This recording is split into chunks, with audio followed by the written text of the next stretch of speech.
Okay, so this guy's been recommended to me quite a lot. It seems like he moved from here to America a long time ago, and he makes videos about the differences between America and England that he's experienced since he moved over there.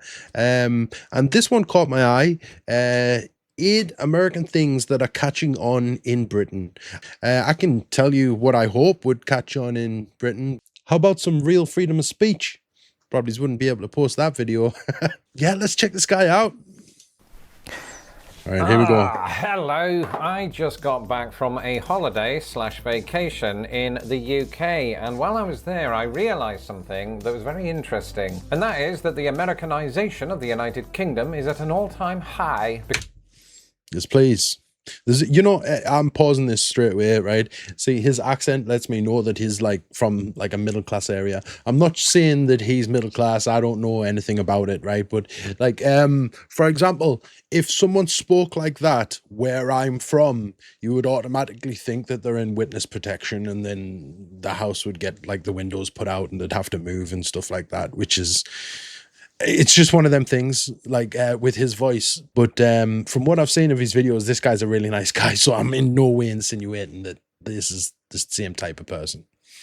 Because as I was waltzing around, I noticed there were many American things that have started to take a foothold in British life. Now, as somebody who grew up in Britain, I was already aware of the American influence on our culture, from the ubiquity of fast food restaurants like McDonald's to words that were coined in America like okay and hello. But the observations that I made on this visit pertain more to American things that have trickled into British life since I left Britain in. All right, so stuff like that was because your TV, like we get nothing but your TV. Like there's barely any good content comes from British TV. Actually, you know what? There used to be some good British content from British TV. You know what I mean? But everyone's kind of give up on it, and the whole TV license thing makes me just not want to own a TV. But now that the UK government has brought it in that you have to pay a TV license even if you own any device that can access the internet, okay? So even if you just have a cell phone in your house, right, and it can access the internet, you still have to pay a TV license because it has the possibility of accessing the BBC. 2008. And so if you like seeing Britain and America compared and you haven't yet subscribed to this channel, do that now. Subscribe. In the meantime, here are 8 American things that have... I felt dirty saying that. I don't usually say that. You don't have to subscribe. Right, 8 American things that have recently been catching on in Britain. Well, this guy lives in America, so let's see if he's right. Like, you know what I mean? He seems educated. Catching on in Britain. The first one is quite surprising. It is the 4th of July. Now, I'm not going to say that all British people are celebrating America's independence from the British. That would make no sense. But what I am saying is... Well... is that in places that get a high volume of American tourists, businesses, organizations, associations, and just event planners sometimes try to cater to those tourists by having a 4th of July party or event or thing. So on this trip, we were in the historic city of Bath, and somebody who's... That's not far away from me. I went there not long ago on a little trip out with the family. Been doing this channel for about 11 years. Bath is the place after London that American tourists seem to visit the most. And so the city of Bath knows this. All right, so he's basically saying in tourist destinations, they'll do the 4th of July celebrations. Well, let me explain to you how it's more than just that. There is slightly, not very much, but slight bits of celebrations in smaller towns and more rural areas. But we don't celebrate it in the way that you guys celebrate it.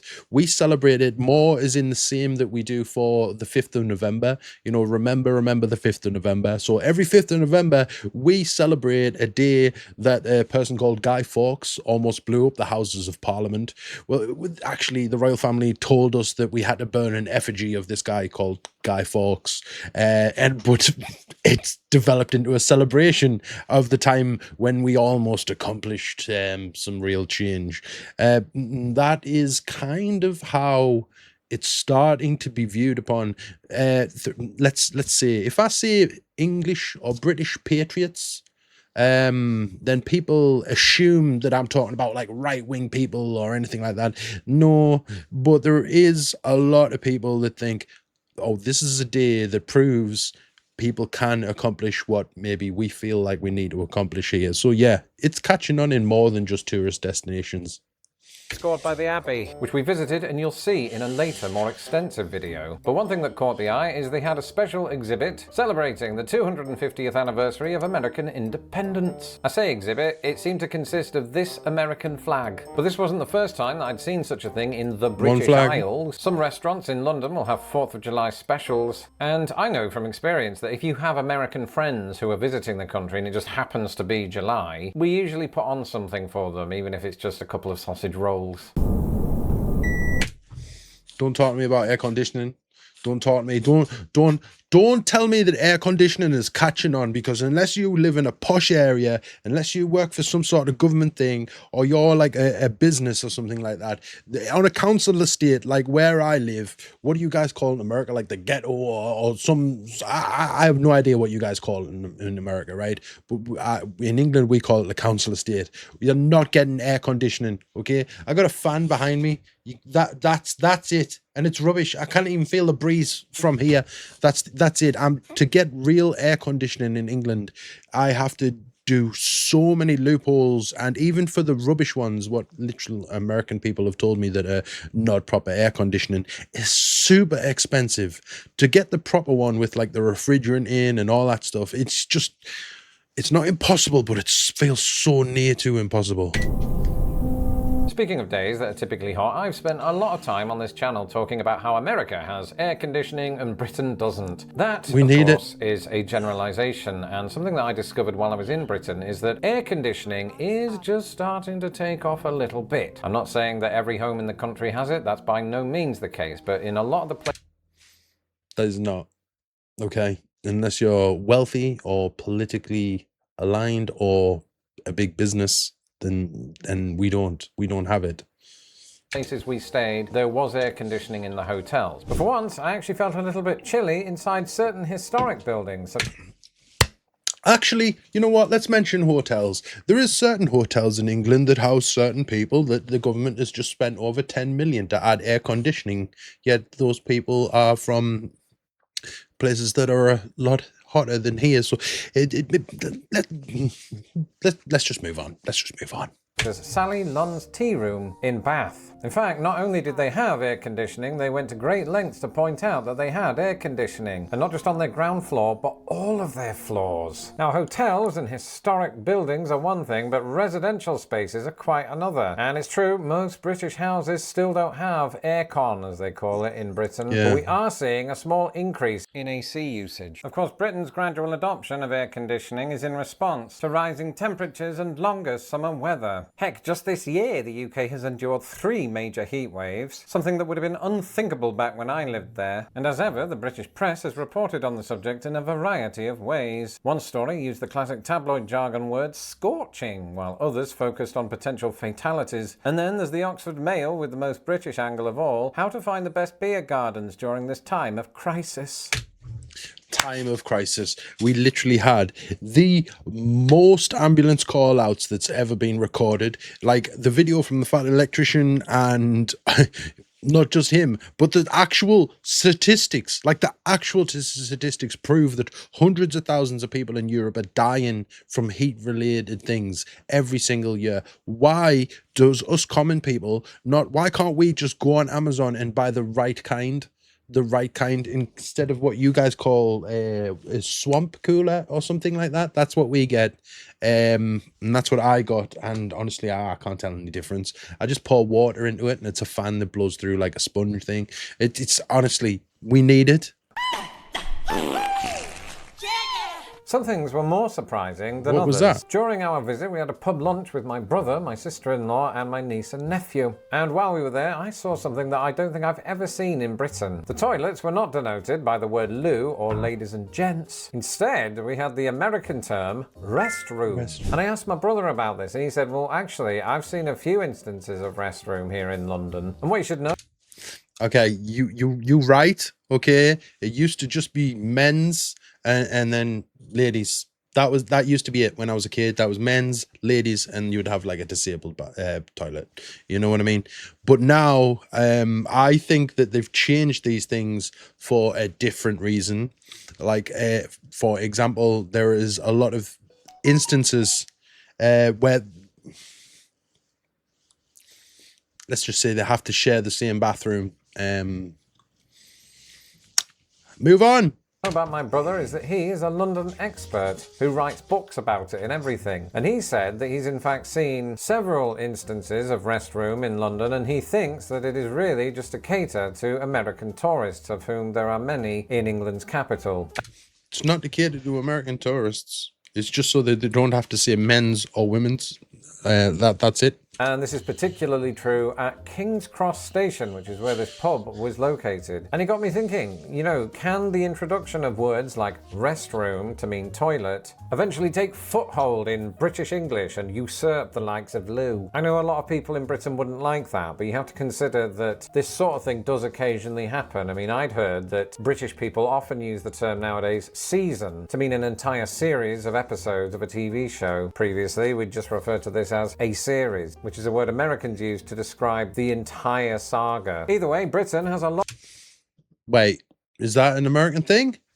No, like, wait, a season is just one section of it, okay? And then the next season comes out, right?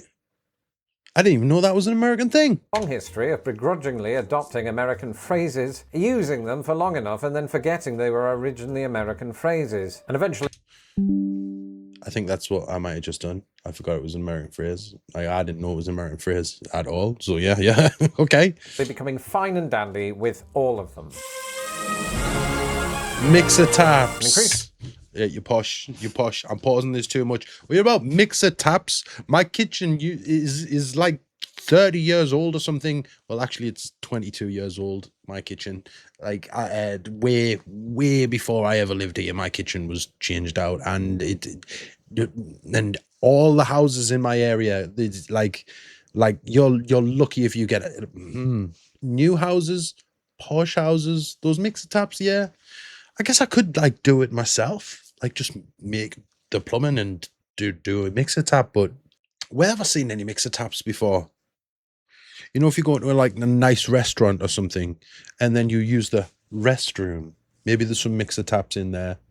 Oh, and in the cinemas, the movies, there's some in there as well. It seems the same is true of mixer taps. You've heard me talk on this channel that Americans have mixer taps, and in Britain we have separate hot and cold taps. Yeah. In between. Well, there is an in between. There's always grey area, but that doesn't sell as well when you're trying to push content. The grey area in this case is that actually quite a lot of British sinks have adopted mixer taps as well. I saw this in all 4 hotels that we stayed in because we're rich. Of course, historically, mixer I called it. taps in Britain had been rare because of the way the plumbing was set up in our houses. And so to retrofit mixer taps, that is taps where the hot and the cold can come together to form some mild water that is good for your hands, are a challenge to implement in historic housing. So I suspect there will continue to be a large divide between people that have mixer taps and people who have separate hot and cold taps, and never the twain shall mix, so to speak. He right. Oh, yo, Oreos. Hey, right. English Oreos do not taste the same as American Oreos. You guys have all kinds of flavors, all kinds of everything, right? And I tested it with milk. Do you know how many Americans got angry at me because I ate the Oreos dry instead of dipping it in milk? My goodness. But your Oreos soak up milk better than ours, why is that a thing? What does that, how is that? Makes no sense, but you're right. And all your different flavors of Oreos are amazing. And, right, I know it's just a little thing, but the resealable packets that you guys have, like that is like, why do we not have resealable biscuit packets? Or you call them cookies, don't you? But why do we not have that? That makes no sense. And yet it's a clear and obvious thing that it should be done. If there's one food item that I only discovered after moving to America that has gone mainstream in Britain since I left, then it would be Oreos. Because here's the thing, I moved to Yeah. the United States in 2008, and guess when Oreos launched in the UK? 2008. So they conquered Britain at roughly the same time that I conquered America through YouTube. And you might say, well, Lawrence, do you have any evidence to back up these claims that it's gone mainstream? And yes, actually, albeit all anecdotal. It just felt like every shop that I went into, You can't put Marks and Spencer's every shop that you went into. Marks and Spencer's. Okay, so this is like the posh person's shop. This is where you go if you've got a lot of money and you don't want to mix with the commoners, right? If you want some nice food, you can get like the same food that you can in maybe Asda, where someone like myself has to go to, right? But it's a different quality of people in there. There's a lot older people. There's a lot of people that's got a lot more money. And like, say, a packet of Oreos in Asda is going to cost you like £1.09. But if you go into this shop, Marks and Spencer's, it's going to cost you like £2.30 for the exact same thing. Like, this is why these Marks and Spencer's used to be everywhere, and now they're blossoming in the more well-off locations, and the places like where I live, they're all closed down. They're empty buildings. You can't show Marks and Spencer's, bro, if you want to do England, man. Come on, man. Oreos were positioned at a favourable height. Well, not every shop, I mean, not jewellery stores, but... So, British viewers, let me know in the comments whether you like Oreos and whether or not they've replaced digestives. I hope not. A couple of weeks... Yo, he right. I just got into country music. And I've actually been loving it. I have a playlist for the car. My daughter's even into it now. Like, I've got, yeah.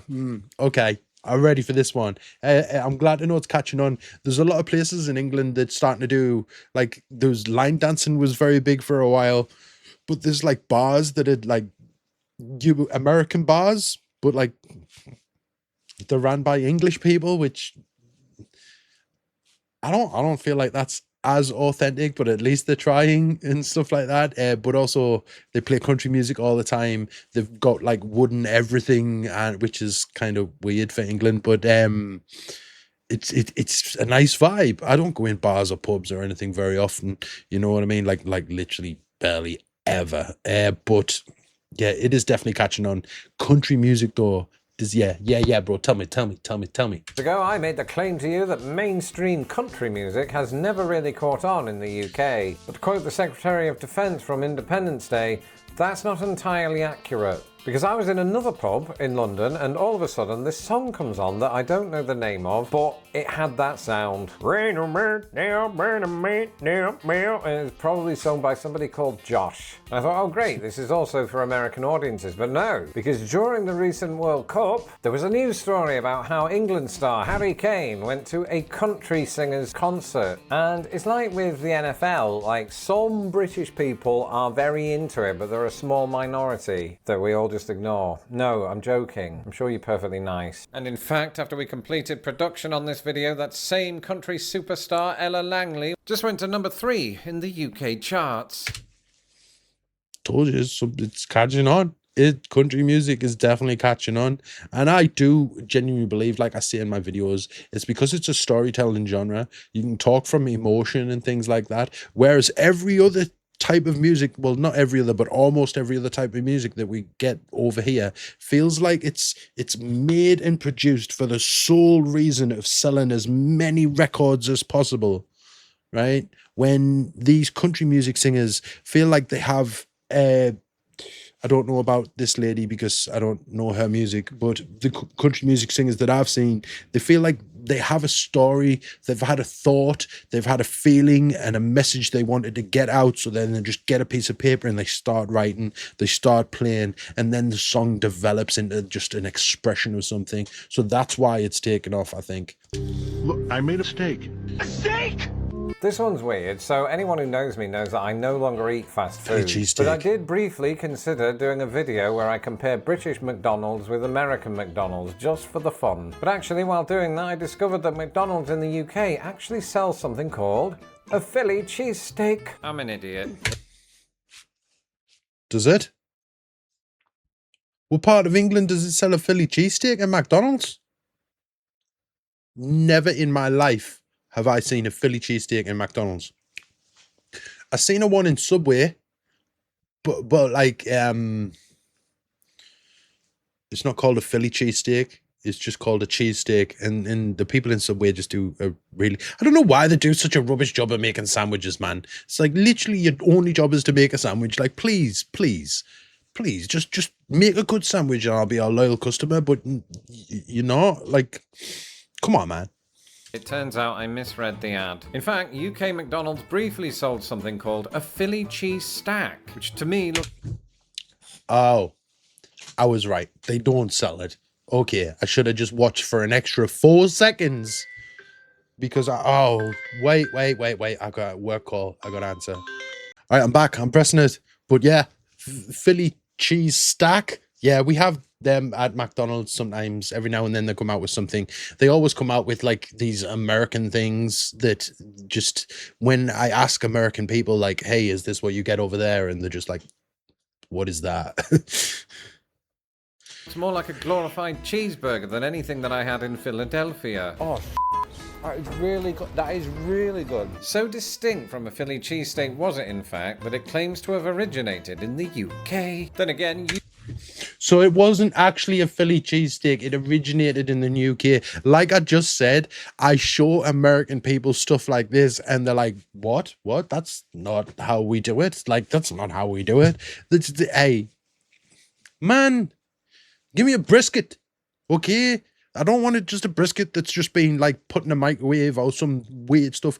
I want some like 8-year-old vet who has like all these smokers in his back garden, and he's got a voice that you can barely understand, but you understand a couple of words here and there. He's got a smile on his face every now and then he's just looking at it. He's done it for like 12 hours straight. He's been doing all the things. Like I want someone who has the world of family experience making food to give me a proper brisket. Like I'm talking someone who does the flavoring, does all the...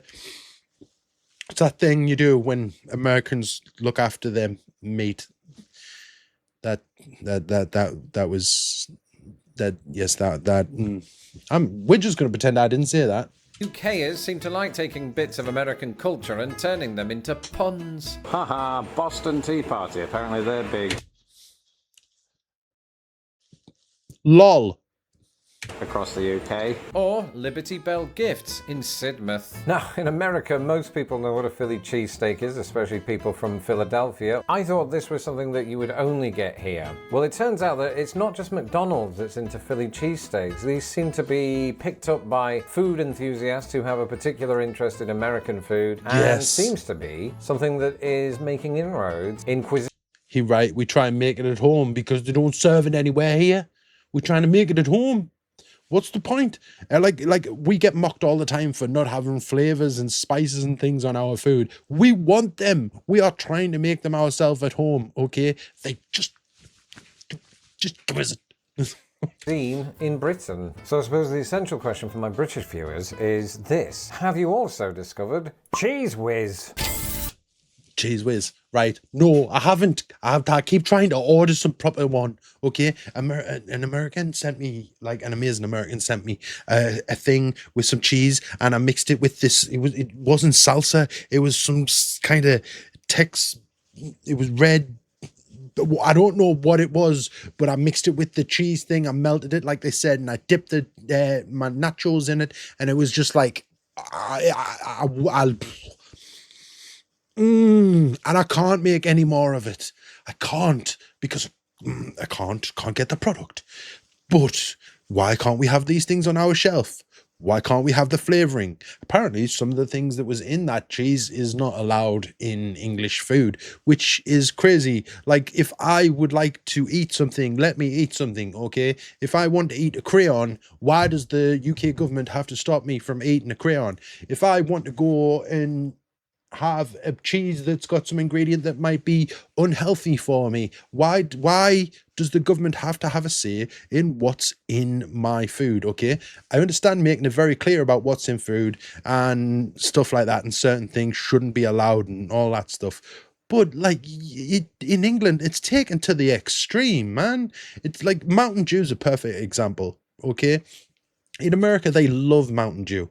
Come over to England and taste what Mountain Dew tastes like. Taste it. Completely different. Every American that I've heard that's tasted both will tell you how completely different they taste. And that's just one example.